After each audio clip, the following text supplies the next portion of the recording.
Bazooms. Ladies didn't have bazooms. You weren't allowed to have cleavage. That was our great bugaboo. Cleavage. It always has been. I had a terrible experience on a Sammy Davis show. Sammy Davis's first of his variety shows, and his guest was Elizabeth Taylor.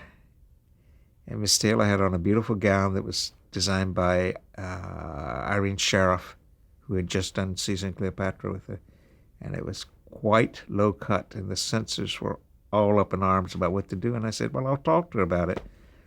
So I went to the dressing room and I said, you know, Miss Taylor, it all looks lovely, but when you laugh, could you just bring your hand up a little bit? And she said, what's the matter? And I said, well, they're a little nervous about your cleavage. And just as we were talking, Sammy Davis walked by and he said, what are you talking about? And I said, we're discussing her cleavage. And he went ballistic. He said, how dare you discuss anything like that with her? And he went on such a tirade that she got upset by it. And production was held up for an hour and they weren't too happy with me. But she couldn't have been more lovely about it. But she just got upset because he got upset about it.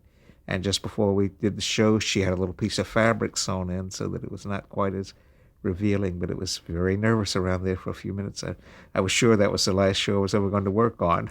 We had something called souffle, which was a very sheer nude fabric that if somebody complained too much and you couldn't change it, you sewed this little piece of netting in to shadow the cleavage, which usually made it more obvious than it did doing anything, but it made the censors happy. It was a lot of to-do about nothing.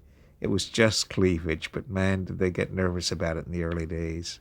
When we first started doing Cher's show, as you know, Bob showed a lot of skin and everybody was nervous over there. Cher couldn't have cared less what showed, and she loved getting dressed up. It was a whole dress-up process for her. But the censors were constantly, and there was so much to check on, whether her navel showed, whether her bazoom showed, what was showing, that they finally just relaxed and we just did it because we never were that indecent. She looked great always. I mean, she just happened to have a body that you could show a lot of. She was very long torso and it looked like she was completely without clothes, but she was always covered.